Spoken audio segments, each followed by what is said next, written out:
गरीब साध साध सब नेक हैं, आप अपनी ठोरे।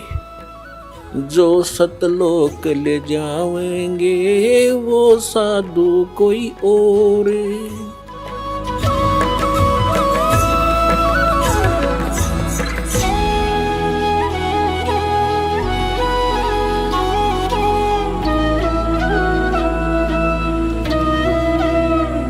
अपना संक्षिप्त में सृष्टि रचना सुनाता है ये दास आपको, जो परमेश्वर ने ही आकर बताई है।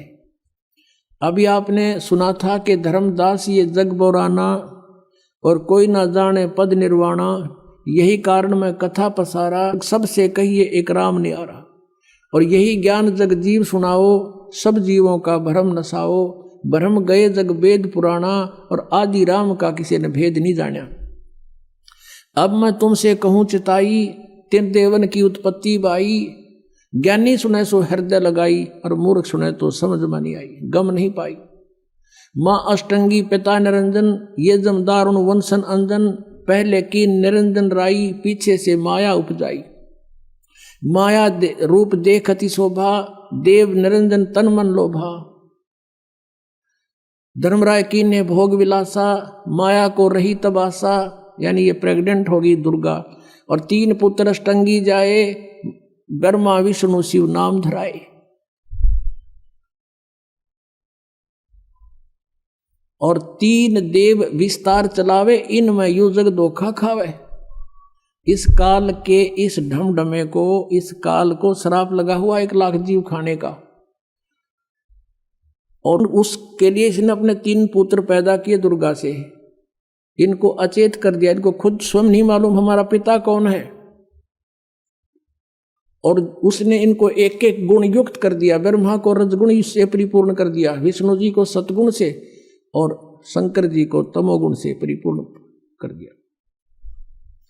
तीनों गुण कहो चाहे 3 देवता कहो। अब इनके प्रभाव से हम यहाँ उत्पत्ति आपस में मोह और मार काट, एक दूसरे ने काट दें मार दें, जैसे हाहाकार मचा रखी है।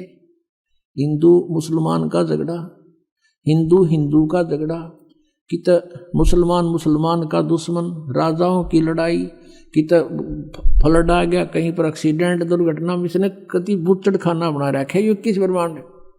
और हम बाकी ने सोचा हम तो नहीं मरे, बाकी वो मर गया फलाना, अच्छा ओहो भाई बड़ी बुरी हुई। और अपना अपन कहना अपना नंबर नहीं, नंबर तो 100 दिन, पर हम आँख मीच रहे कबूतर की तरह, पर कब तक मीचेंगे।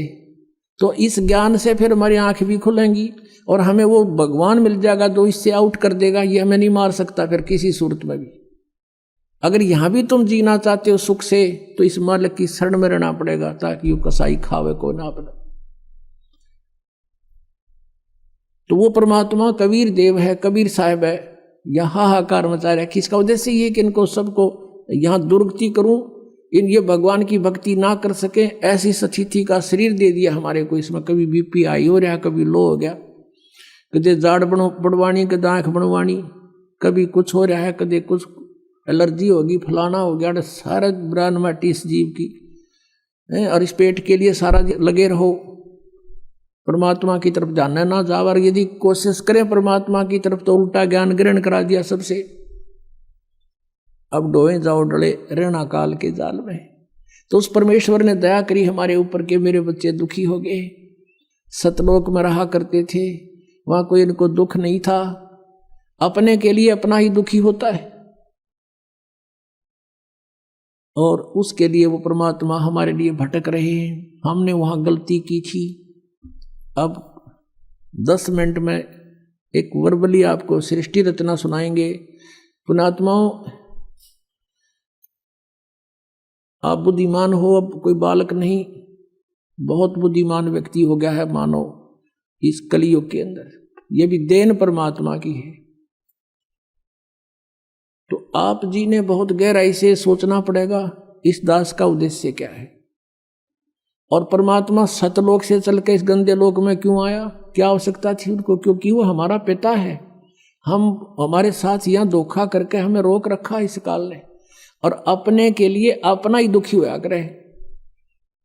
परमात्मा कहते हैं कबीर देव जी कि मैं रोवत हूँ सृष्टि को और ये सृष्टि रोए मोहे।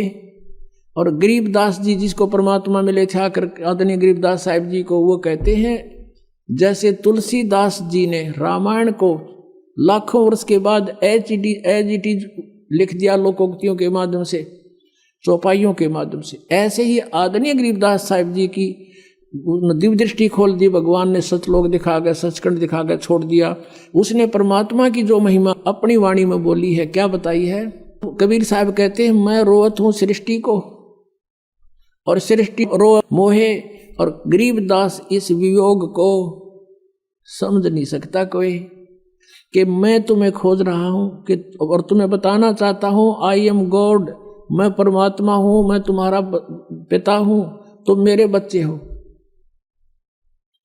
और तुम मुझे खोज रहे हो। लेकिन हमारे इस वियोग को, हमारे इस विछोड़ को कौन मिलावे? कोई नहीं समझ सकता कि तुम कहाँ से बिछुड़ कर आए थे। आज मैं कह रहा हूँ मैं भगवान हूँ, तुम भ्रमित कर दिए काल के दूतों ने, तुम कहते हो नहीं भगवान निराकार होता है, वेदों में भगवान निराकार लिखा है, भगवान साकार हो ही नहीं सकता। तुम मुझे खोज रहे हो, मैं तुम्हें ढूंढ रहा हूँ कि मैं बताना चाहता हूँ कि मैं परमात्मा हूँ। ये सृष्टि कैसे रची गई?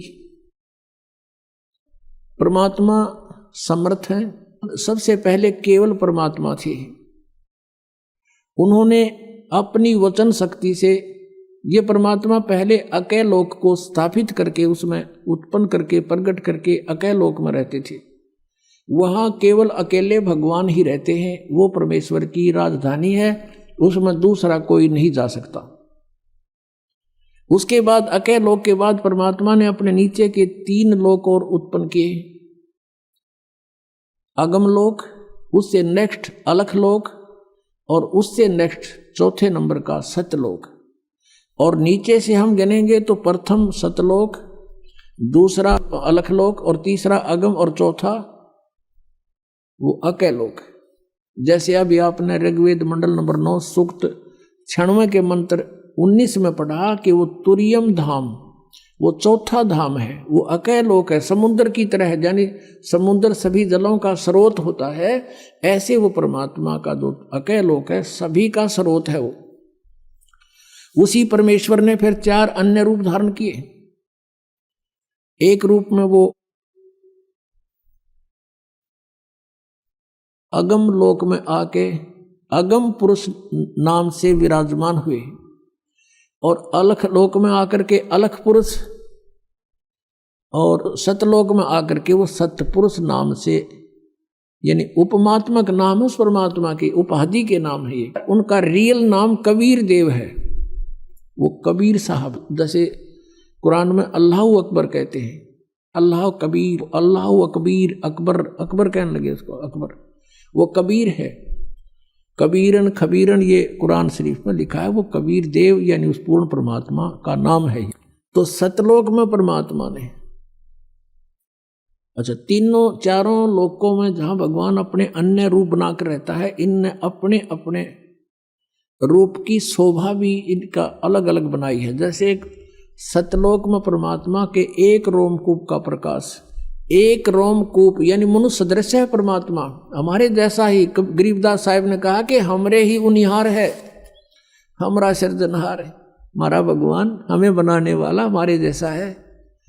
और आपने वेदों में देख लिया राजा के समान और नरवत, ये तो निरे दिखा दूं आपने, मनुष्य के तुल, इन्होंने अड़ंगे कर रखे इन वादों का, लेकिन मूल पाठ के अंदर स्पष्ट है नरवत, मनुष्यवत अग्नि, नरवत देव, नरवत मनुष्यवत शंभु, मनुष्य जैसे भगवान, मनुष्य जैसा परमात्मा, मनुष्य सदृश है।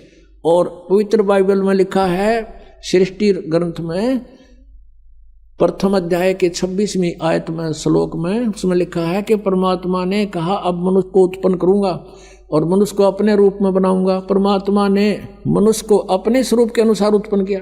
तो भगवान निराकार कैसे हुआ? तो मनुष्य सदृश्य है। और पूरे इस यानी ईसाई धर्म में किसी से पूछ लो परमात्मा की क्या स्थिति है, वो कहते हैं गॉड इज फॉर्मलेस, परमात्मा निराकार है। अरे पवित्र बाइबल कह रहा है मनुष्य सदृश है, ये निराकार का ढिंढोरा पीट रहे। तो ऐसे ही कोई भी पवित्र धर्म का जो अनुयायी है अपने पवित्र सदग्रंथों से भी वो परिचित नहीं है। जैसे हिंदू और मुसलमानों का झगड़ा किस बात पर था? मुसलमानों ने ये मान लिया कि हम जो साधना कर रहे हैं वो एक देव की कर रहे हैं, एक प्रभु की, एक अल्लाह की। और हिंदू लोग ये बेचारे दुखी हो रहे हैं, ये नरे देवताओं की पूजा करते हैं, ये नहीं करनी चाहिए, इनका जीवन नष्ट हो रहा। इसलिए उन्होंने सोचा कि हम सही मार्ग पर लगे हुए हैं और हम उस सब पूर्ण परमात्मा की भक्ति कर रहे हैं जिससे मोक्ष संभव है। तो इनको भी कोशिश करें, ज़बरदस्ती भी अगर इस मार्ग पर लगा दें इनका कल्याण हो जाएगा। इसलिए वो ज़बरदस्ती मुसलमान बनाने लगे। उन्होंने ये सोच रखा था कि हम पूर्ण परमात्मा की भक्ति कर रहे हैं। अब उनका भी भ्रम था ये। जैसे कुरान शरीफ सूरत फुरकानी 25 नंबर है उनकी, उसमें आयत नंबर 52 से लेकर 59 तक, 52 से लेकर 59 तक स्पष्ट किया है कि कुरान शरीफ का ज्ञानदाता, जैसे गीता का ज्ञानदाता ये ब्रह्म है और वही ब्रह्म कुरान शरीफ का ज्ञान दे रहा है। और अपने जैसे गीता का ज्ञान अर्जुन को दिया जा रहा है तो वहाँ हजरत मोहम्मद को दिया जा रहा है। तो वो कुरान शरीफ का ज्ञानदाता कहता है कि ए पैगंबर, मैं तुझे इस कुरान शरीफ की जो दलील दे रहा हूँ इस पर विश्वास रखना, वो अल्लाह कबीर है और ये काफ़ी, उसको नहीं मानेंगे तो इनकी बातें मत आना, इनके साथ संघर्ष करना, झगड़ा नहीं करना। ये कहेंगे कबीर गॉड नहीं है और तू मेरी बात पर विश्वास रखना, वो कबीर नाम का परमात्मा है। और ये परमात्मा वही है जिसने सब दरियाओं को बनाया, सब पृथ्वी को बनाया, 6 दिन में सृष्टि रची, 7वां दिन तख्त पर जा बैठा। और उस परमात्मा की खबर किसी बाखबर से पूछ देखो। अपने आत्माओं, मुसलमान धर्म के अनुयायी क्या मानते हैं कि कुरान शरीफ का ज्ञान स्वयं हमारे अल्लाह ने दिया है। किसको? हजरत मोहम्मद को दिया है। उसके देने के तरीके चाहे भले ही कुछ भी रहे हों, चाहे वो स्वयं आकाशवाणी से दिया हो, चाहे उसके अंदर वह प्रवेश कर दी हो या किसी फरिश्ते ने दिया हो, वो केवल संदेश वाहक था, फरिश्ता ज्ञान दिया उस भगवान ने। तो वो अल्लाह कह रहा है, जिसको मुसलमान धर्म अपना अल्लाह मानते हैं, कि तू जो मैं ज्ञान दे रहा हूँ ये सत्य है। और ये वो परमात्मा है कबीर जिसने 6 दिन में सृष्टि रची, 7वें दिन तख्त पर जा बैठा। और इसकी खबर किसी बाखबर से पूछो। यानी कुरान शरीफ का ज्ञानदाता भी अल्पज्ञ है, वो भी नहीं जानता अल्लाह अकबर यानी कबीर परमात्मा के बारे में जिसने 6 दिन में सृष्टि रची, 7वें दिन तख्त पर जा बैठा।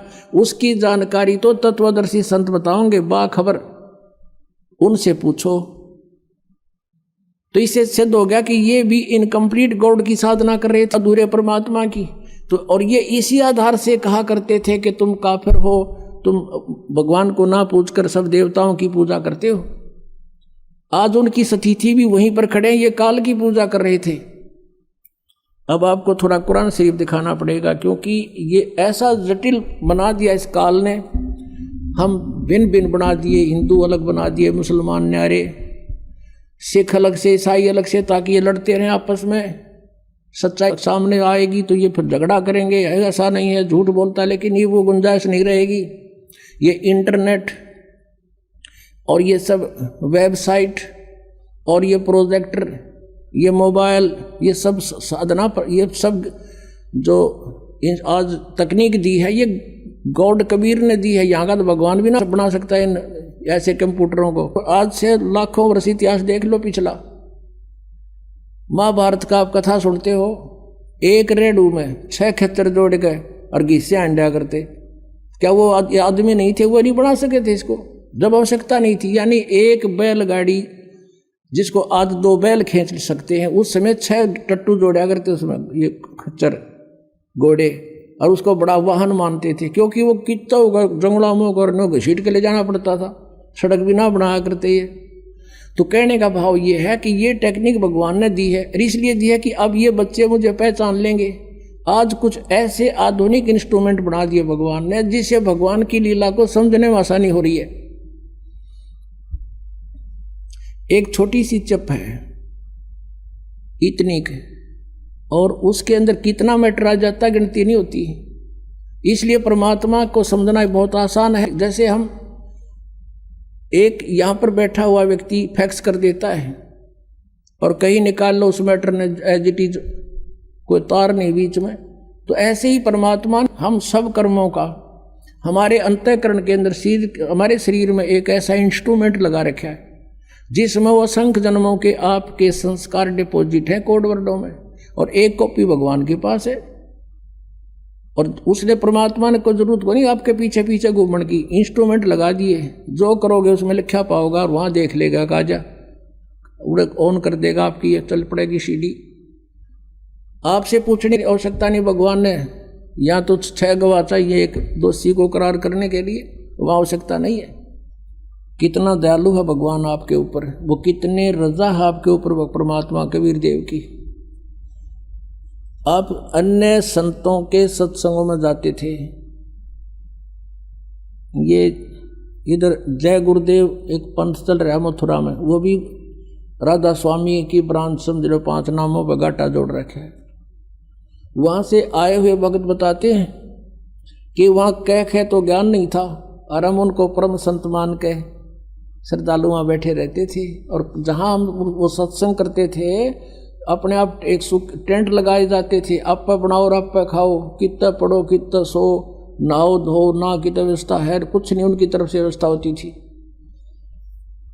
अब जाते हैं दूसरे पंथों के पास, संतों के पास, कहते हैं अपना सारा सामान साथ ले जाओ गुदड़ा, और वहाँ एक पराल का पूड़ा दे दिया करें, 20 रुपये लें जमा करा दो, ये पराल बिछाओ और अपने कंबल बिछाओ और सो जाओ। और ज्ञान क्या दो, 1 घंटे एक 45-50 मिनट एंड बेंड बोल के वो नकली गुरु अपना जा बैठे, श्रद्धालुओं ने मौज मचा दी, बड़ा अच्छा ज्ञान करा। ज्ञान का उन्हें कह का भी ना पता, ज्ञान तो ये दास का गला सूख लेता है, इस ज्ञान का अंत नहीं आता। और आप पर कितनी मेहर कर रखी, नीचे बैठ बिछा रखा भगवान ने, इस दासों की ड्यूटी लगा रखी अपने बच्चों के लिए। तुम कितनी पुण्यात्मा हो, और दे कर काची रजाई और छका के देसी घी का माल बैठा दिए, सुनो ही मेरी महिमा। ये हो दयालु परमात्मा, हम खोज रहे थे, हमें ढूंढा नहीं मिल रहा था, ये यहाँ भी इतना सुख देगा तो वहाँ तो पता नहीं क्या कर देगा। जब दूसरे के लोक में इतना सुख दे रहा परमात्मा ने, दूध की नदी बहा रखी, देसी घी की बहा दी, या कोई भी दूसरी वस्तु प्रयोग नहीं होती, सब देसी घी का सब व्यवस्था बनती है। तो ये सतलोक से आता पुण्यात्मा, यहाँ का नहीं है। वो कहते हैं जब परमात्मा कबीर देव जी आए थे, उनके साथ मजाक कर दिया था, और 18 लाख व्यक्तियों को चिट्ठी लिख दी थी, कबीर जी भंडारा करेंगे। और कबीर जी झोपड़ी में रहा करते, भगवान लीला करते थे कि भगवान बजो मेरे की तरफ, फिर देखना परमात्मा के हाथ। 18 लाख व्यक्ति आगे, श्याम का आटा भी घर पे नहीं था, परमात्मा लीला। वहाँ तो कबीर रूप में बैठे हैं एक गरीब व्यक्ति के रूप में, और सतलोक में गए, वहाँ से 9 लाख बैलों के ऊपर बना बना सारा सामान सतलोक से लेके 1 सेकंड में यहाँ आगे गर्मा गर्म, और भंडारा ला दिया। 3 दिन तक 18 लाख व्यक्तियों का भंडारा छिका दिया परमात्मा ने। और चिट्ठी में लिखा था कि कबीर एक असरफी देगा सोने की, एक दोहर देगा कंबल, वो भी साथ दिए थे। यानी उनका मुंह मोड़ने के लिए जो भगवान कबीर जी को नीचा दिखाना चाहते थे। तो पुण्यात्माओं, तब कबीर जी ने कहा था, ये खाकी खंजूसपुर अन्न का नहीं सुमार। और दूसरा रूप केशव नाम धर के आगे थे, कि व्यापारी का रूप बना के, गरीब दास केशव के अन्न का नहीं सुमार। परमात्मा ने कहा, ये तो खाकी खंजूस, ये तो कति कंजूस खोखापुर है, ये खाली इसमें ना कुछ भी, हम तो सतलोक से लेकर आए सारा सामान यहाँ पर।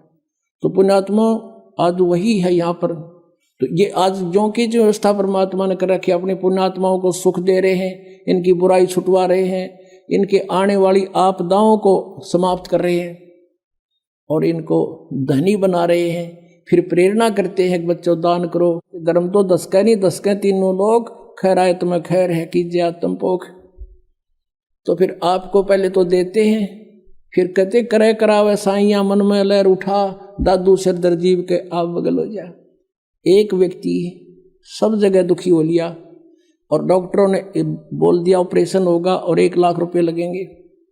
यहाँ मालिक ने वैसे अपने जिसकी सच्ची श्रद्धा सच्ची लगन पूर्ण विश्वास हो जाता, उसको तुरंत आराम दे देते, वो स्वस्थ हो गया।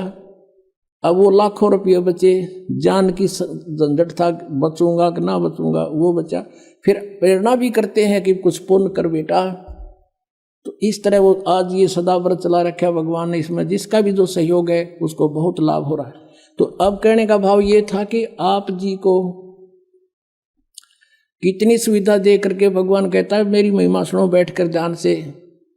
और कोई अब भी लटके लेगा तो उसको नहीं बख्शेगा भगवान। कहीं अच्छा गरम रजाई मिल गई है, लटके देते हो, लटके नहीं लेना। सत्संग में आकर परमात्मा की महिमा को बड़ा ध्यान से सुनना चाहिए। कितनी व्यवस्था कर रखी है, किस लिए? इसलिए कि बच्चे भगवान को पहचान सके। अब आपको दिखाता हूं कुरान शरीफ में, कुरान शरीफ का ज्ञानदाता कहता है कि वो कबीर भगवान है जिसने 6 दिन में सृष्टि रची। अब थोड़ा सा पहले पवित्र बाइबल दिखाना पड़ेगा। ये है पवित्र बाइबल, संपूर्ण जीवन अध्ययन बाइबल। ये बाइबल है, ये है इसका जर्नल एडिटर, ये यहाँ से हिंदी पढ़ेंगे। प्रबंधक संपादक डेविड स्टुअर्ट, अंग्रेजी प्रधान संपादक Donald C Stamps, MA MDV, संयुक्त संपादक ये सारे इनका ये यहाँ से छपा, ये देख लो, मैसूर USA से छपा है। अब इसमें सबसे पहले सृष्टि वो है, उत्पत्ति है इसमें, और सृष्टि के कति प्रारंभ में प्रथम अध्याय में ही जेनेसिस माने सृष्टि, जेनेसिस 1, ये 4 पृष्ठ पे उत्पत्ति यहाँ से आरंभ होती है। प्रथम आदि में परमेश्वर ने आकाश और पृथ्वी की सृष्टि की, ये पहला दिन था। इस प्रकार ये पहला दिन हो गया। फिर दूसरा दिन हो गया, प्रकाश प्रपुरुष बना दिया परमात्मा ने। फिर ये तीसरा सांझ भी भोर हो गया, फिर तीसरा दिन हो गया। जो कुछ भी इसमें फलदार वृक्ष जिनके बीज एक एक जाति के अनुसार बनाए, ये इस प्रकार। अब ये तीसरा दिन हो गया। दिन और रात पर प्रभुता करें और उज्ज्वला दियारा करें, इस प्रकार सांझ हुई, फिर भोर हुआ, ये चौथा दिन हो गया। फिर यहाँ देखें पृष्ठ नंबर 5 पे, वो 4 पे पढ़ा आपने। अब 5 पे क्या है, सांझ हुई, भोर हुई, फिर ये 5वां दिन हो गया। छठे दिन पे आना हमने, असली बात ये है। फिर परमेश्वर ने कहा मनुष्य को हम अपने स्वरूप के अनुसार अपनी समानता में बनाएं, और वे समुद्र की मछलियों और आकाश के पक्षियों और घरेलू पशुओं और सारी पृथ्वी पर और सब रेंगने वाले जंतुओं पर जो पृथ्वी पर रेंगते हैं अधिकार रखें, यानी उनसे समझदार हों। तब परमेश्वर ने मनुष्य को अपने स्वरूप के अनुसार उत्पन्न किया। अपने ही स्वरूप के अनुसार परमेश्वर ने उसको उत्पन्न किया, और नर और नारी करके उसने मनुष्यों की सृष्टि की। तो परमात्मा किसा होया, मनुष्य जैसा, नर जैसा। अंडरस्टूड हो गया? अब यहाँ देखिएगा, इस प्रकार छठे दिन भोर हुई, सांझ हुआ, इस प्रकार ये 6वां दिन हो गया। अब 7वां दिन, और अब परमेश्वर ने अपना काम जिसे वह करता था 7वें दिन समाप्त किया। अपने किए हुए सारे काम से 7वें दिन विश्राम लिया, यानी 6 दिन में सृष्टि रच ली, 7वां दिन विश्राम किया, बस। अब यहाँ से इतना ही लेना था। अब पवित्र बाइबल ने स्पष्ट कर दिया कि परमात्मा मनुष्य जैसा है, उसने अपने जैसे रूप में मनुष्य को बना, नर नारी करके उत्पन्न कर दिया। आगे बहुत अच्छा प्रमाण है इसमें कि परमात्मा साकार है, वो सामने खड़ा दिखाई देता है, बात करता है, बाइबल में लिखा है। अब कुरान शरीफ दिखाते हैं आपको, देखिएगा। ये कुरान शरीफ है, पवित्र कुरान शरीफ, और इसके विषय में लिखा है। ये तो इनकी अरबी भाषा है। जालिकल किताबु ला रैब जू जैसला फीही जो, इसका अर्थ है इन्होंने किया है कि यह वह इल्हामी किताब है, धार्मिक किताब है जिसमें कोई संदेह की गुंजाइश नहीं, यानी इसमें जो लिखा है वो फाइनल है हमारे लिए, इसमें हमने कोई डाउट नहीं, इसमें कोई गलत नहीं। इसका कहने का भाव ये कहाँ से बना है? शास्त्रीय अरबी पद्धति पर नागरी लिपि में स अनुवाद सटीपन, इसका अर्थ है स अनुवाद सटीपन, स अनुवाद। रूपांतकार है नंद कुमार अवस्थी, शेरवानी संस्करण। ये कहाँ से छपा है? कुरान शरीफ शेरवानी संस्करण। प्रकाशक हैं लखनऊ किताबघर, मौसम बाग, सीतापुर रोड, लखनऊ, यहाँ से छपा। अब हम इसके सूरत फुरकानी 25 पर आते हैं, ये देखिएगा। ये सूरत कुरान शरीफ है और सूरतुल फुरकानी, इसको सूरत बोलते हैं, सूरतुल फुरकानी यानी सूरत फुरकानी 25। अब इसमें यहां से देखेंगे हम, ये देखिएगा, ये 52 नंबर आयत है, 51 यहां समाप्त होती है, ये 52 शुरू होती है। फला तुतियल काफिरन व जाहिदहुम बिही जिहादन कबीरन, ये स्पष्ट लिखा कबीरन। इसको ये कुरान शरीफ कहो चाहे मजीद कहो, अब दिखाएंगे आपको। अब इसका हिंदी अनुवाद यहाँ किया है इन्होंने, ये 51 समाप्त हुई, 52 प्रारंभ हुई। इसका अनुवाद है ये जो हमने अरबी भाषा पढ़ी, लिखी है इसमें नागरी लिपि में। अब इस 52 का यहाँ अनुवाद किया है। तो ए पैगंबर हजरत मोहम्मद को कुरान शरीफ का ज्ञानदाता बोल रहा है, तुम काफिरों का कहा न मानना, जो परमात्मा की पूजा ना करते, अन्य देवताओं की पूजा करते हैं, उनको काफिर बोलते हैं, मानना। और इस कुरान शरीफ की दलीलों से जो मैं तुझे ज्ञान दे रहा हूं, उनका सामना बड़े जोर से करो। इन्होंने कबीर का अर्थ बड़ा कर दिया और ये लिखना था कि वो अल्लाह फला तुतियल काफिरन व जाहिदुम बिही जिहादन कबीरन, कबीरन माने कबीर के लिए तू संघर्ष कर। वो तो काफिर जो है वो नहीं मानते कबीर इज गॉड, लेकिन मैं कह रहा हूँ वो कबीर है सब कुछ। अब यहाँ कबीरन कहो, कबीर कहो, खबीर कहो, खबीरा कहो, ये इसी परमात्मा का एक भाषा में भिन्नता मंत्र। अब यही नो की नो कुरान शरीफ है ना, कुरान मजीद नाम है इसी का, सिर्फ लिखने में अंतर किया है राइटर ने, अनुवाद करते समय वो कबीरन लिखो चाहे कबीरा लिखो, एक ही बात। देखिए ये कुरान मजीद है, वही की वही नो की नो, इसमें कोई अक्षर का भी अंतर नहीं है, लेकिन ये मजीद लिख दिया अरबी मऊ अरबी मतन, यानी प्रकाशक है ऑफिस बुक डिपो 422 मटिया महल जामा मस्जिद दिल्ली 6 से। ये कुरान मजीद मुर्तजमा है मौलाना फ़तेह मोहम्मद खान साहिब जालंधरी, तसही मौलाना अब्दुल मजीद सरवर साहिब, प्रकाशक हैं Farid book depot private limited नई दिल्ली। इतने। अब इसमें सूरत फुरकानी पर आते हैं, अक्षर का भी अंतर नहीं है इसके अंदर, उतना ही है। सूरत फुरकानी 25 और पृष्ठ नंबर है इसकी, इस पर 570 है, उसमें 604 है कुरान शरीफ में। अब यहाँ आते हैं नीचे, एज इट इज, इसमें अंतर माड़ा सा भी 51 है, ये 52 शुरू होती है। फला तुतियल काफिरन ने व जिहादुम बिही जिहादन कबीरा, कबीरा कहो, कबीरन कहो, कबीर कहो, खबीरा कहो। ये सिर्फ इसमें कबीरा लिखा, उसमें कबीरन लिखा है। अब इसको कबीर कहो, एक ही बात है ना, इससे तो इतना लेना। अब हम फिर कुरान शरीफ को ही लेते हैं। अब हमने ये जो पढ़ा है ये कुरान मजीद देखा था, अब कुरान शरीफ को फिर लेते हैं, इसका अनुवाद इससे देखेंगे। अब देखो कुरान शरीफ फिर लेते हैं, वो मजीद थी, ये कुरान शरीफ है और इसके अनुवादक प्रकाशक पहले हमने दिखा दिए हैं। ये सारा लखनऊ किताबघर से ये प्रकाशित है, मौसम बाग सीतापुर रोड लखनऊ से। अब हम इसके आते हैं 604 पृष्ठ पे, 604 पृष्ठ पे, और वही है इस कुरान शरीफ सूरत फुरकानी 25। नीचे आते हैं, ये 52 आयत है। फला तुतियल काफिरन जाहिदुम बिही जिहादन कबीरन, ये कबीर कहो, कबीरा कहो, कबीरन कहो, कंसेप्ट क्लियर हुआ। अब ये क्या कहता है यहाँ पर कि ए पैगंबर, कुरान शरीफ का ज्ञान देने वाला अपने पैगंबर को बोल रहा है, तुम काफिरों का कहा न मानना। वो काफिर नहीं मानते भगवान को, वो तो अन्य देवताओं की पूजा करते हैं। और इस कुरान शरीफ की दलीलों से, कुरान की दलीलों से मैं जो तुझे हिदायत दे रहा हूँ, इसके आधार से उनका सामना करना उस कबीर के लिए, जिहादन कबीरन, उस कबीर के लिए, कबीर अल्लाह के लिए संघर्ष करना, लड़ना नहीं।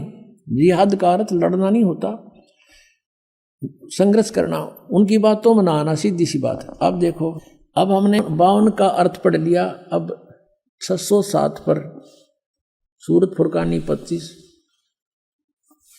और ये कबीर नामक अल्लाह वही है जिसने 2 दरियाओं को मिला चलाया, एक का मीठा प्यास बुझाने वाला और एक का खारी कड़वा, और दोनों में एक आड़ और मजबूत रोक बना दी। और वही है जिसने पानी की बूंद से आदमी को पैदा किया, फिर उसको साहिबे नसीब नसब यानी किसी का बेटा या बेटी, और ससुराल वाला यानी किसी का दामाद बहू बनाया। और तुम्हारा परवरदिगार हर चीज के करने में शक्तिमान है। और काफिर अल्लाह के सिवा ऐसों को पूजते हैं, देवताओं को, जो न उनको नफा पहुंचा सकते हैं और न उनको कोई नुकसान पहुंचा सकते हैं। और काफिर तो अपने परवरदिगार से यानी कबीर अल्लाह से मुंह मोड़े बैठे, पीठ दिए हुए हैं, मुंह मोड़े हैं। अब 56 या 55 समाप्ति। और 56 में कहा कि ए पैगंबर, हमने तुमको खुशखबरी सुनाने और सिर्फ अजाब से डराने के लिए भेजा। 57 में कहा है कि इन लोगों से कहो कि मैं तुमसे इस अल्लाह के हुक्म का पर कुछ मजदूरी नहीं मांगता। हाँ, जो चाहे अपने परवरदिगार तक पहुंचने की राह इख्तियार कर ले। अब 58 में कमाल कर दिया, ए पैगंबर, उस जिंदा पर भरोसा रखो। चैतन्य नहीं, कबीर परमात्मा जैसे अच्छी आत्माओं को मिलते हैं, वेदों में आपने पढ़ा, ऐसे आदरणीय धर्मदास जी को, आदरणीय गरीबदास साहिब जी को, आदरणीय नानक साहिब जी को, ऐसे ही आदरणीय मोहम्मद साहिब जी को मिले थे इस जिंदा महात्मा के रूप में। लेकिन इन्होंने इनकी बात को स्वीकार नहीं किया था। और वो कुरान शरीफ ज्ञानदाता कहता उस जिंदा पर भरोसा कर रखो जो कभी मरने वाला नहीं है, वो अविनाशी है, वह जिंदा महात्मा रूप में तुझे मिला था।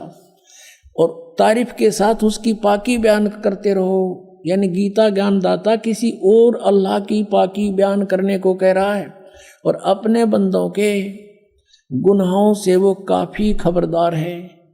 ये कबीर है। यहाँ पर ये 58 नंबर आयत है, यहाँ देखो 58, ये 58 है, यहाँ पढ़ेंगे। ये खबीरा लिखा है, इबादई खबीरा। अब इबादई माने पूजा के योग्य, वो कबीर है। इबादत माने पूजा, इबादही यानी पूजा के योग्य, वो कबीर है। कबीर 58। यहाँ फिर हम आएंगे इसके, ये 58 हम पढ़ रहे हैं कि वो अपने भक्तों के, वो जिंदा रूप में तुझे मिला था, उस पर भरोसा रख, वो अविनाशी परमात्मा है। और तारीफ के साथ उसकी पाकी बयान करते रहो। अपने बंदों के गुनाहों से वह कबीर खूब खबरदार है, यानी पाप नाश कर देता है।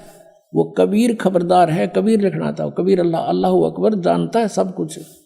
अब 59 में कमाल कर दिया, और जिसने आसमानों और जमीन और जो कुछ भी उनके बीच में है सबको 6 दिन में पैदा किया, और फिर तख्त पर जा बिराजा। वो अल्लाह बड़ा। अब इन्होंने यहाँ भी कबीर का अर्थ बड़ा कर दिया। वो अल्लाह कबीर है, ये लिखना था, वो अल्लाह कबीर है। ये 59 में, यहाँ देखो, ये फिर 59 आ गई। इसमें फिर खबीरन लिखा है, अरहमानू फसल भी ही खबीरन, कबीरन कहो, कबीर कहो, खबीर कहो। तो इन्होंने इसका अर्थ भी बढ़ा कर दिया। अब फिर पढ़ेंगे इस 58 नंबर को, जिसने आसमानों और जमीन और जो कुछ उनके बीच में है सबको 6 दिन में पैदा किया। जो पवित्र बाइबल जो ज्ञान देता है 60% ज्ञान वही कुरान शरीफ में है। 6 दिन में पैदा किया, फिर तख्त पर जा बिराजा। वह अल्लाह बड़ा, वो अल्लाह कबीर, वो अल्लाह अकबर, वो अल्लाह कबीर है। वो भगवान कबीर बड़ा दयालु है, रहमान है।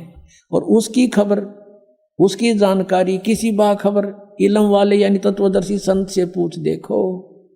इससे सिद्ध हो गया कि कुरान शरीफ का ज्ञानदाता भी उस अल्लाह यानी बड़े भगवान, जिसको ये बड़ा कहते हैं, वो मान ले, उसके बारे में अल्पज्ञ है, उसकी जानकारी नहीं रखता। उसके लिए स्पष्ट किया है कि वो साकार परमात्मा है, उसका नाम कबीर है। 6 दिन में सृष्टि रची और 7वें दिन तख्त पर जा बैठा, तो वो विराजमान हुआ। तो एक देशीय है और साकार है, मनुष्य सदृश है, वो पवित्र बाइबल ने सिद्ध कर। अब आज उन मुसलमान भाइयों का दावा भी गलत सिद्ध हुआ जो हिंदुओं को यूं कहते थे ये देवताओं को पूजे, इनका मोक्ष नहीं हो सकता। तो वो भी अब काल के ही जाल में है, उनको भी सोचना पड़ेगा। हम एक पिता की संतान हैं। पुण्यात्मा, परमात्मा का पाना बहुत आसान है। ये विश्वास होना कि कौन परमात्मा है वो क्या स्थिति में है, वो कैसी लीला करता है, उसको पहचानना अनिवार्य है। और कौन सी वे ऑफ वर्शिप है, वो पूजा की विधि क्या है जिससे मोक्ष होगा, वो कौन है, कैसा है, उसका नाम क्या है, उसका प्रमाण क्या है। तो उसका प्रमाण सदग्रंथों में है। गीता जी अध्याय नंबर 16 के श्लोक नंबर 23 में कहा कि अर्जुन के जो शास्त्र विधि को त्याग कर मनमाना आचरण करते हैं उनको, उनकी न तो गति होती है यानी मोक्ष नहीं होता, ना उनको कोई सिद्धि प्राप्त होती है और न ही कोई सुख होता है, यूजलेस। 24वें श्लोक में 16वें अध्याय में कहा गीता जी में कि अर्जुन इससे तेरे लिए अर्जुन शास्त्र ही प्रमाण है कर्तव्य और अकर्तव्य के लिए, कौन सी करनी चाहिए साधना, कौन सी ना करनी चाहिए। किसी के लोकवेद पर विश्वास ना करना। जैसे इन राधा स्वामी वालों का लोकवेद आपने दिखा दो तो हंसी आवे, इनको ये नहीं मालूम सतनाम खान का है कि पीण का, गाटा जोड़ रखा। सतनाम सार नाम भी वही है, सतनाम भी सार, सतनाम को कहते हैं सतपुरुष भी सतनाम, सार शब्द भी सतनाम, और सचखंड भी सतनाम, और सतपुरुष भी सतनाम। ये जाएंगे सतलोक है। थरा गजब भैया। अपनात्माओं सृष्टि रचना सुनाने के लिए इतनी भूमिका बनाई थी ताकि आपका ये बात यकीन हो, विश्वास हो कि ये दास जो कह रहा है और परमात्मा ने जो कहा दास वही कह रहा है।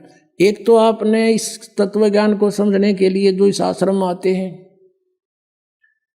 ये निरसंशय हो जाना कि ये दास जो शब्द बोलेगा वो 100% सत्य होंगे। फिर आपको समझण में आसानी हो जाएगी, इस मन का फतूर ना रहेगा। और ये विश्वास दिलाने के लिए कि दास जो बोल रहा है वो सारी साची है, ये प्रमाण दिखाता हूं। इन प्रमाणों को समझने के बाद फिर आपको ये भी देख लेना कि कहीं कोई ना प्रमाण दिखा पावे दास, और जो शब्द बोलेगा वो प्रमाणित समझ लेना, तो बहुत शीघ्र समझ में आ जाएगी आपके भगवान की ये परिभाषा। अब ये जो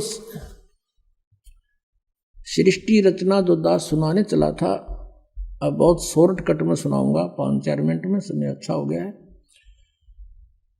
पुणात्मा वैसे तो परमात्मा के लिए तो महापुरुषों ने जैसा भी उनके गुरुओं ने बता दिया शीश देने की तैयारी कर दी, सारा खड़े होकर तप किया, अग्नि के चारों तरफ आग जला के बीच में बैठ के तप किया, घर त्याग दिया, ऊपर को पैर करके साधना की, व्रत भी रखने शुरू कर दिए।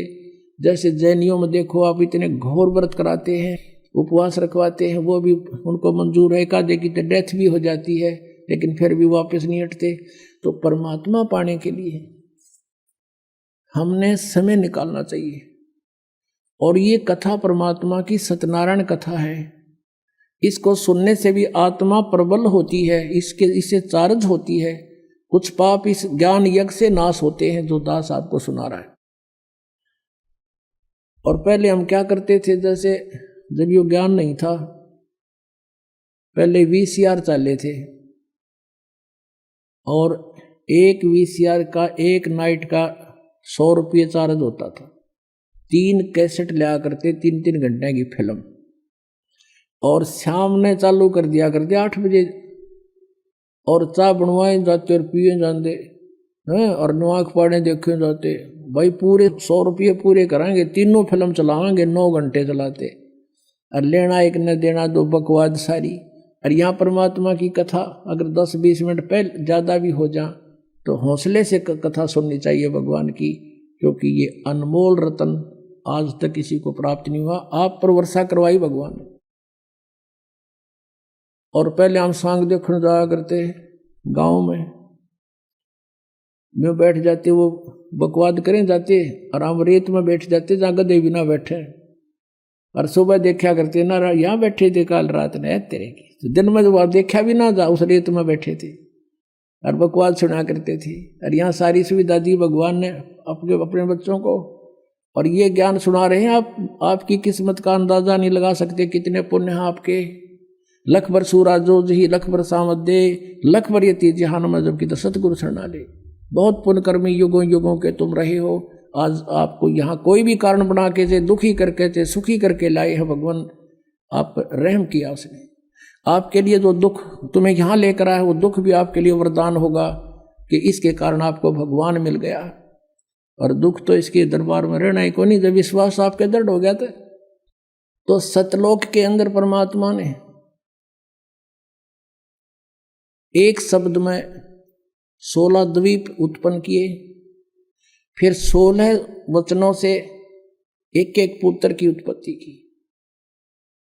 उसके बाद परमात्मा ने उन 16 पुत्रों में से जिसका नाम अचिंत था उससे कहा कि अचिंत अब तू सृष्टि रच। उसको आदेश दिया ये दिखाने के लिए कि बालकों का काम नहीं सृष्टि रचना, समर्थ बिन कोई काम सफल नहीं होता। अचिंत ने क्या किया, अपनी वचन शक्ति से एक पुरुष उत्पन्न किया जिसको अक्षर पुरुष बोलते हैं। गीता जी अध्याय नंबर 15 के श्लोक 16 में 2 पुरुष कहे, सर पुरुष और अक्षर पुरुष। अब सर पुरुष और अक्षर पुरुष की उत्पत्ति बताई जा रही है कैसे हुई। अक्षर पुरुष की उत्पत्ति अचिंत ने अपने वचन से की, परमेश्वर के आदेश से। परमात्मा ने उसको इतनी शब्द शक्ति दे दी थी। अक्षर पुरुष जब उत्पन्न हो गया वो अपनी मनमर्जी से चल पड़ा। अचिंत ने कहा था मेरा सहयोग दे सृष्टि में, उसकी नहीं मानी। जा करके एक मान सरोवर है ऊपर अमृत जल से भरा हुआ, उसमें जाके छलांग लगाई नहाने के लिए और उसमें आनंद आया, सो गया। वहां श्वासों से शरीर नहीं है। अब वो सो गया था, अचिंत बैठा बैठा देखे, तब परमात्मा ने कहा कि बेटा समर्थ के बिना ये काम नहीं हो सकता और अब तू बैठ जा आसानी से। अब वहां गए परमात्मा ने, उस सत्य पुरुष ने, कबीर देव ने क्या किया, सरोवर से उसी जल से एक सरोवर से जल लिया, अपनी शक्ति से उसको एक अंडा बना दिया जैसे जादूगर बनाता है। उसको अंडे में एक आत्मा प्रवेश कर दी अपने वचन से। वो अंडा बहुत बड़ा था साइज में, वो गड़गड़ गड़गड़ करता हुआ नीचे को चला। उसकी अक्षर पुरुष की निंद्रा भंग होगी। अब कोई अधूरी निंद्रा में कोई जगा दे तो उसको बड़ा दुख सा होता है। इस दुख महसूस किया उसने, कोप किया और अंडे को कोप से देखा, क्रोध से। उस क्रोध से वो अंडा फट गया। उसमें से ये सरपुरुष यानी ज्योत निरंजन काल निकला एक मनुष्य रूप में। इन दोनों से कहा कि अक्षर पुरुष तुम निंद्रा में थे, आकाशवाणी की परमात्मा ने बाहर से, और तुम बाहर आओ, तुझे जगाने के लिए सब लीला की गई है, तू बाहर आओ। दोनों जने वो दोनों बाहर आ गए और उनसे कहा कि तुम अचिंत के द्वीप में रहो, तीनों एक द्वीप में। वो तीनों दोनों वो चले गए, एक अचिंत हो गया। अब कुछ दिनों के बाद ये सरपुरुष ज्योति निरंजन कहो, सरपुरुष कहो और अक्षर पुरुष कहो, चाहे परब्रह्म कहो, ये दोनों अचिंत के लोक में रहने लगे। कुछ दिनों के बाद ये सरपुरुष यानी ज्योति निरंजन कहो, इसे काल कहो, काल आगे जाके ही बनेगा। तो इस सरपुरुष ने सोचा हम तीन तो एक द्वीप में और अन्य हमारे भाई एक एक द्वीप में। उसके बाद परमात्मा ने क्या किया, हम सबकी उत्पत्ति कर दी। जितने आज हम यहाँ कीड़ी कुंजर हाथी मनुष्य राजा देव देवता जो भी हैं सभी की उत्पत्ति करके और सतलोक में सबको अलग अलग स्थान द्वीप दे दिए थे कि तुम रहो ठाठ से।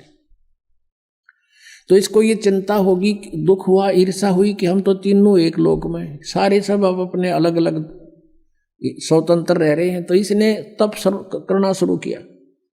70 युग जब तप किया, प्रभु ने पूछा तू क्या चाहता है, परमेश्वर ने पूछा तू क्या चाहता है। इसने कहा कि हे पिता, हे परम पिता, मेरे लिए स्थान कम है, मुझे अलग से कोई स्थान दे दो। तो परमेश्वर ने इसको 21 ब्रह्मांड दे दिए। जैसे कोई धनी पिता अपने पुत्र को 21 प्लाट दे दे, अगले 21 प्लाट। वहां ये गया, रहने लगा। इसने देखा लेकिन वह खाली पड़ा था, इसने सोचा कुछ कंस्ट्रक्शन हो।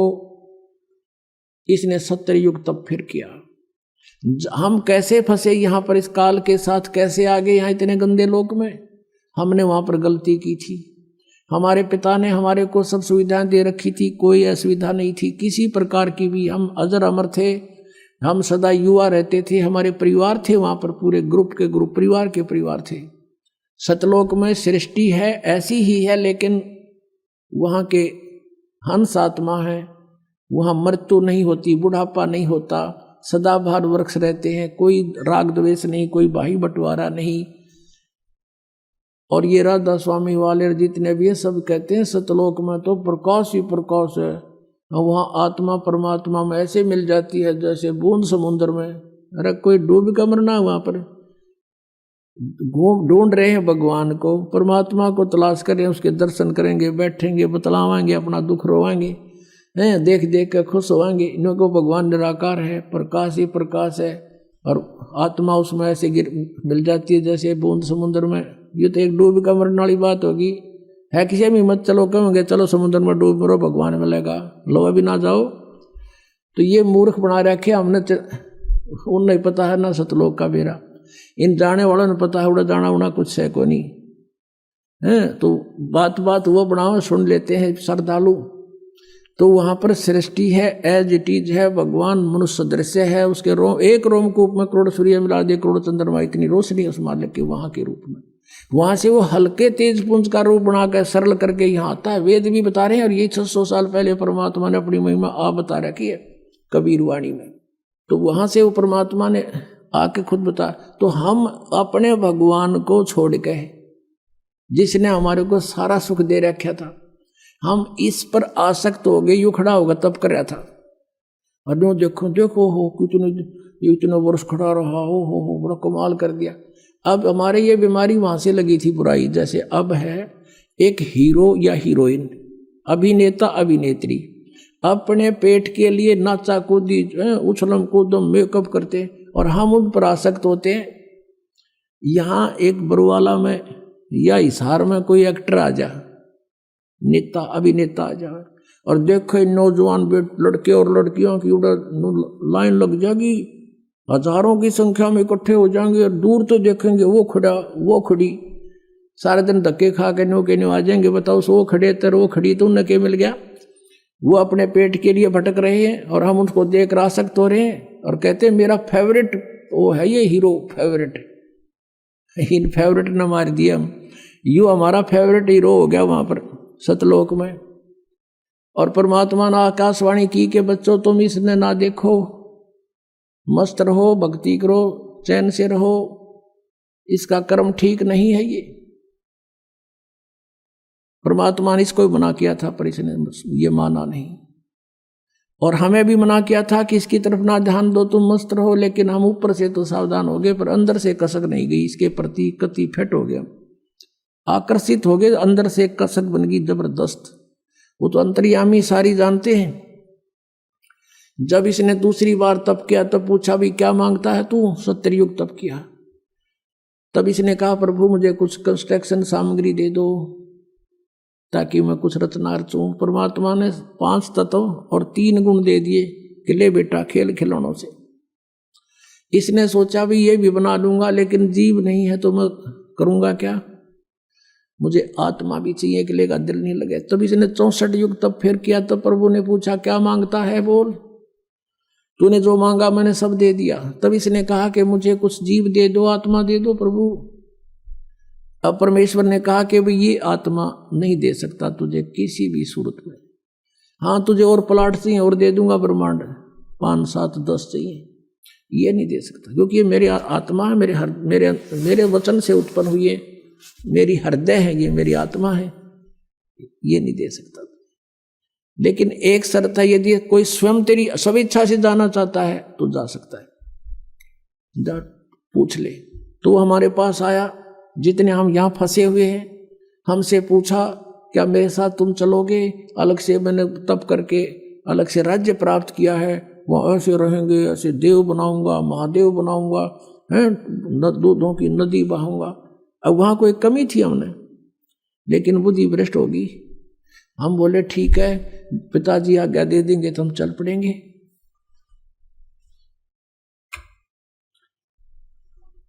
अब उसने परमेश्वर कबीर देव से कहा काल ने कि पिताजी कुछ आत्माएं मेरे साथ जाने को एग्री हैं।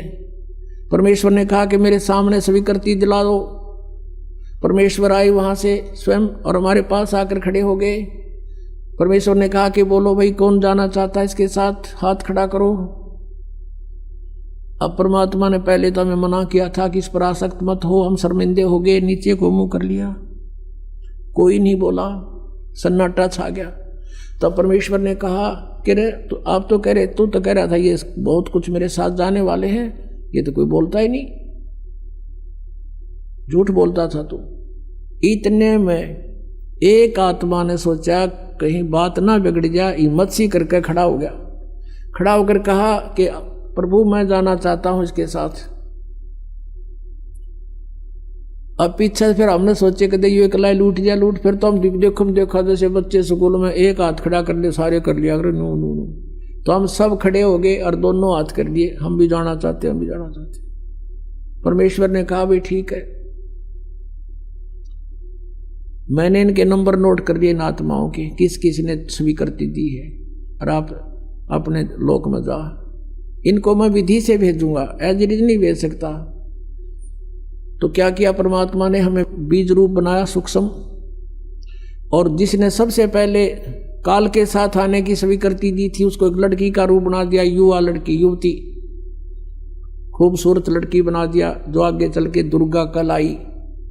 और उसके अंदर हम सब आत्माओं को फीड कर दिया अपने वचन से, और उससे कहा कि बेटी मैंने तुझे शब्द शक्ति दे दी है, परमेश्वर कबीर देव जी ने कहा।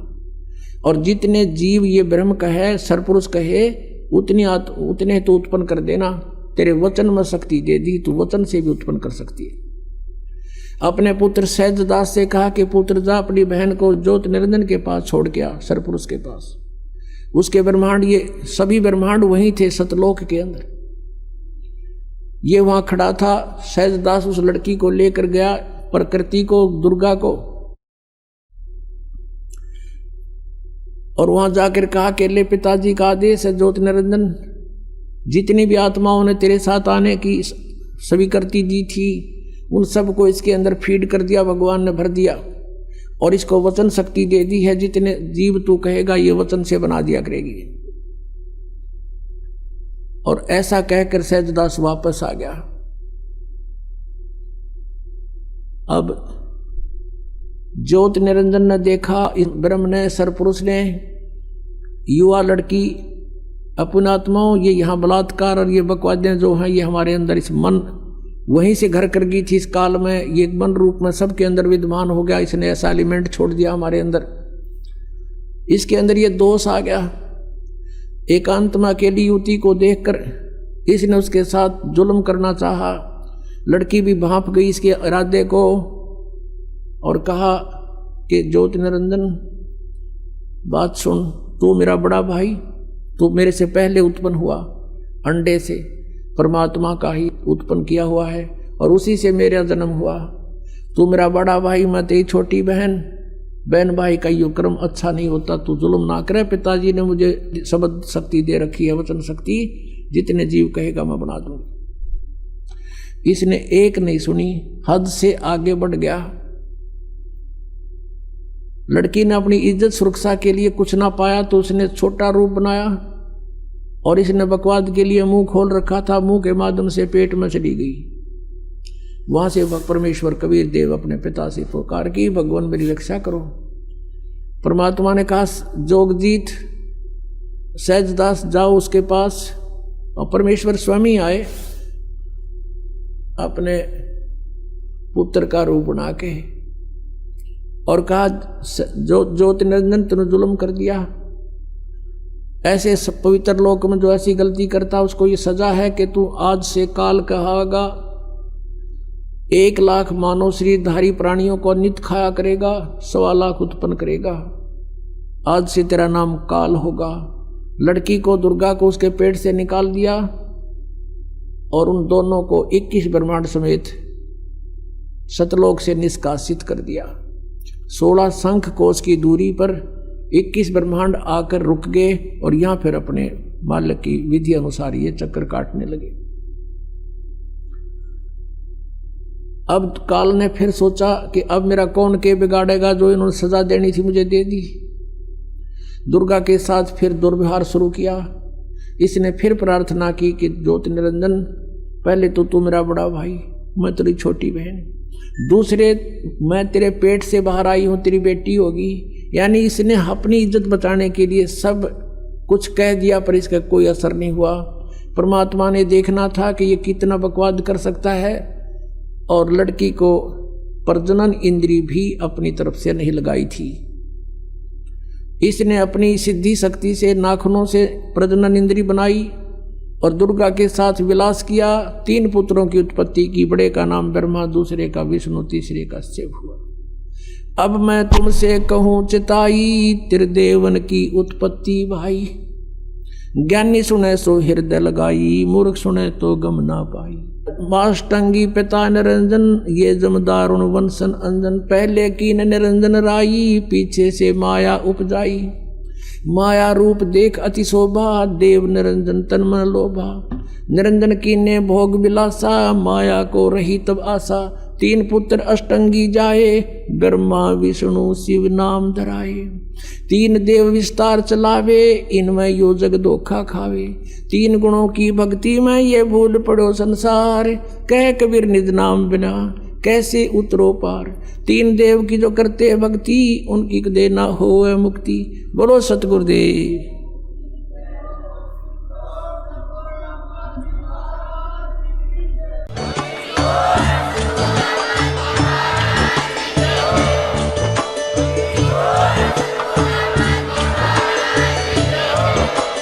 आप सुन रहे थे जगत गुरु तत्वदर्शी संत रामपाल जी महाराज जी के मंगल प्रवचन। अधिक जानकारी के लिए विजिट कीजिए हमारी वेबसाइट www.jagatgururampalji.org। संत रामपाल जी महाराज जी के शुभ आशीर्वाद से पूरे विश्व भर में 500 से भी ज्यादा नाम दीक्षा केंद्र हैं, जिन पर संत रामपाल जी महाराज जी द्वारा ऑनलाइन निशुल्क नाम दीक्षा दी जा रही है। अपने नजदीकी नाम दीक्षा केंद्र का पता करने के लिए संपर्क करें 8222880541।